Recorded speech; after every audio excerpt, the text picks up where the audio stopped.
Hello students.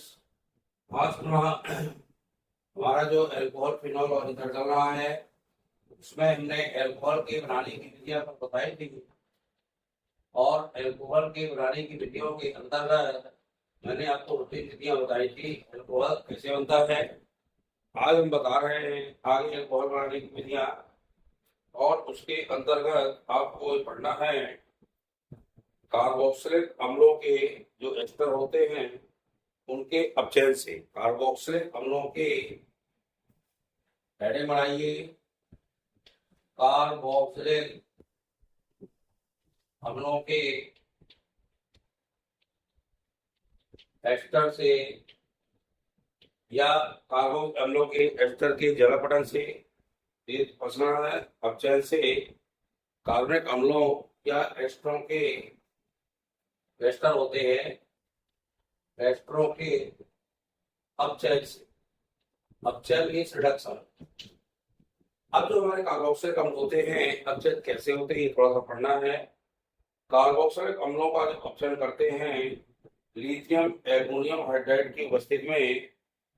जो lithium aluminium hydride होता है ना, कार्बोक्सिलिक अम्लों का अपचयन करें RCOH, ये कार्बोक्सिलिक अम्ल है। हमारा अपचयन होना है तो फिर से होगा और उपस्थिति होगी लिथियम एल्युमिनियम हाइड्राइड। इसका फॉर्मूला लिखा है LiAlH4। इसकी उपस्थिति में ये क्रिया होती है, अपचयन होता है। ठीक है, जो अपचयन जब भी होगा इससे हमारा हमारा क्या बनेगा, वही जो हम पढ़ रहे हैं। क्या पढ़ रहे हैं अपन? एल्कोहल। यहाँ अपन को एल्कोहल बनाना है और CH2OH बनेगा। क्या बनेगा? और CH2OH तैयार होगा। इस तरह से हमें इसका अपचयन करना है और अपचयन के दौरान हमारा एल्कोहल तैयार होता है। ये क्रिया इंपॉर्टेंट है, थोड़ा सा देख लेंगे। और अगली क्रिया में पढ़ना है कि एल्कोहल जो होता है और एस्टर से ही बनाना हो तो एस्टर से बना सकते हैं। एस्टर क्या है? RCOR होता है। इसका भी अपचयन करेंगे तो इससे जो बनेगा RCH2OH। इससे भी क्या बनेगा? RCH2OH, यानी एल्कोहल ही बनता है। तो ये बनाने की विधियां हैं, चाहे वो एस्टर के अपचयन से आ जाए और चाहे हमारा कार्बोक्सिलिक अम्लों के अपचयन से देखें, दोनों में से वही बनता है। क्योंकि हम एल्कोहल बनाने की विधियां ही पढ़ रहे हैं तो एल्कोहल ही बनेगा। हम बताते हैं औद्योगिक निर्माण के अंतर्गत भी हमारा एल्कोहल बनता है। औद्योगिक निर्माण में क्या होता है, उद्योग के द्वारा इसको कैसे बनाया जाता है?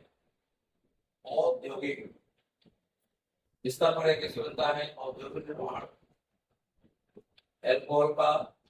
औद्योगिक निर्माण के लिए क्रिया आती है, उसे कहते हैं फर्मेंटेशन या फिर फर्मेंटेशन या किण्वन। आपने कक्षा 9th और 10th में भी पढ़ा है। किण्वन क्रिया क्या होती है? जब हम ग्लूकोज लेते हैं तो ग्लूकोज की ईस्ट की उपस्थिति में जाइमेज एंजाइम की उपस्थिति में क्रिया कराते हैं 30 डिग्री सेंटीग्रेड पर, तो एल्कोहल का निर्माण होता है। क्या लेना हमें? ग्लूकोज का सूत्र आपको पता ही है। क्या होता है ग्लूकोज? C6H12O6। इसकी क्रिया होना है ईस्ट से। किससे होना है? ईस्ट से। जब ईस्ट से क्रिया होगी और इसमें उपस्थित होता है जाइमेज एंजाइम। क्या होता है? जाइमेज एंजाइम।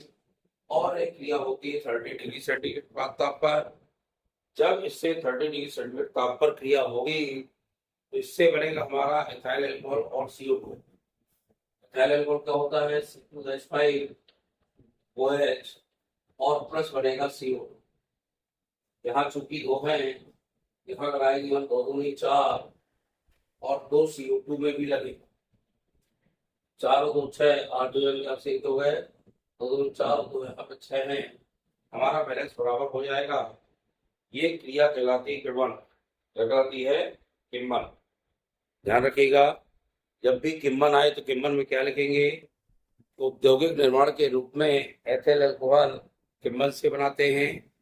किण्वन मीन्स होता है फर्मेंटेशन, उसका एकत्रित करना यानी खमीर उठाना तो जब ग्लूकोज की ईस्ट के साथ हम जाइमेज एंजाइम की उपस्थिति में क्रिया कराएंगे तो इससे इथाइल अल्कोहल बनता है और एथिल अल्कोहल निर्माण किण्वन की सहायता से होता है। तो किण्वन आप देख लें, और किण्वन चूंकि इम्पोर्टेंट है इसलिए इसको अच्छे से पढ़ लीजिएगा। और इस तरह से आपकी जो अल्कोहल है वो अल्कोहल की क्रियाएं हैं, अल्कोहल बनाने की विधियां हैं, ये अल्कोहल कैसे बनता है। तो हमने कल भी क्रियाएं बताई दी आपको अल्कोहल की बनाने की विधियों के अंतर्गत यदि कुछ आता है, जैसे किण्वन है, ये डायरेक्ट आ सकता है कि किण्वन क्या है ये भी हम जान सकते हैं। तो किण्वन के अंतर्गत हम लिखेंगे जब भी ग्लूकोज ईस्ट के साथ जाइमेज एंजाइम की उपस्थिति में 30 डिग्री सेंटीग्रेड पर अभिकृत होता है तो इससे इथाइल अल्कोहल का निर्माण होता है। ये आपको ध्यान रखना। आगे चलते हैं, कुछ इसकी महत्वपूर्ण क्रियाएं हैं जो हम आपको पढ़ना है, यानी अब पढ़ना है अल्कोहल के रासायनिक गुण। जब विधियां हो गई इसकी महत्वपूर्ण हमें रासायनिक गुणों पर चर्चा करना है, और रासायनिक गुण जब इसके पढ़ेंगे तब अल्कोहल से ही क्रिया होना है। किससे होना है? अल्कोहल से। रासायनिक गुण कहलाते हैं इसके केमिकल प्रॉपर्टीज। केमिकल प्रॉपर्टीज के अंदर रासायनिक गुण लिखे जाए तो रासायनिक गुण में सबसे पहले हमें क्रिया कराना है हाइड्रोजन हैलाइड से। हाइड्रोजन हैलाइड से क्रिया कराएंगे तो क्या बनता है ये हमें पता होना चाहिए। हाइड्रोजन हैलाइड लिखे यहाँ पे, पहला अल्कोहल की क्रिया किससे कराएंगे? हाइड्रोजन और हैलाइड। हैलाइड तो आपको पता ही है, X होता है, हाइड्रोजन होता है H, HS होता है हाइड्रोजन हैलाइड। हाइड्रोजन हैलाइड के साथ जब इसको अभिकृत करेंगे तो क्या बनेगा ये थोड़ा देख ले। अल्कोहल क्या होता है? ROH। ROH की क्रिया किसके बाद हमारा HH से X के स्थान में क्लोरीन, ब्रोमीन, आयोडीन भी ले सकते हैं, चाहे वो हम HCl ले लें, चाहे HBr ले लें या I ले लें। इससे क्रिया होकर के एल्किल हैलाइड बनते हैं और पानी बाहर निकल जाता है। देखिए बड़ी आसान है क्रिया ये OH और ये H मिलके पानी निकल गया ना, और क्या बन गया? RH बन गया और जल लिखते हैं। जल में क्या है? H2O लिख दिया। अब R के स्थान में हम कोई भी अल्कोहल ले सकते हैं। यदि हमने यहाँ पे C2H5 ले लिया, ये बन गया इथाइल अल्कोहल। इथाइल अल्कोहल में मान लीजिए HBr से क्रिया कर ली, ये देखिए पानी फिर से बाहर निकल गया और क्या बन गया? C2H5Br प्लस बन जाएगा जल। और C2H5Br को क्या कहते हैं? Ethyl bromide. क्या कहते हैं? ये बन गया हमारा एथिल ब्रोमाइड। इस तरह से इस क्रिया को कराना है, यानी हाइड्रोजन हैलाइड से हमें क्रिया कराना है। तो आप इसको अच्छे से लिख लें और इस तरह की क्रिया भी देखें आप कि कैसे ये बनते हैं। ये महत्वपूर्ण क्रियाएं हैं। अब हमें पढ़ना है PCl5 की क्रिया बहुत आती है। अब इसके पहले भी मैंने PCl5 से पढ़ाई थी। PCl5 means phosphorus pentachloride. Phosphorus pentachloride से क्रिया होगी अल्कोहल की तो एल्किल हैलाइड तो बनता ही है। साथ में आपको बताया था कि जब भी PCl5 से क्रिया होती है तो POCl3 बाहर ही निकलता है ना। तो सबसे पहले ROH क्रिया करा दे PCl5 से। जब PCl5 से ये रिफ्लेक्स कंडेंसर में क्रिया होती है, ये ध्यान रखना है। और इससे बनेगा RCl, यानी R के साथ एल्किल हैलाइड बनाना है तो RCl बन जाएगा, प्लस POCl3 निकलता है और साथ में HL और Cl है तो HCl भी लिखेगा। और बैलेंस वाला ऑलरेडी हो गया। तो POCl3 जो कहलाता है फास्फोरस ऑक्सी ट्राइक्लोराइड कहलाता है। इसके साथ ये क्रिया कराएंगे, इस प्रकार से करेगा। अब मान लीजिए हमने R के स्थान में C2H5OH ले लिया। सुनिए ये एथिल अल्कोहल है, PCl5 से क्रिया कराए तो एथिल क्लोराइड बनेगा, POCl3 निकलना ही है और HCl बनेगा।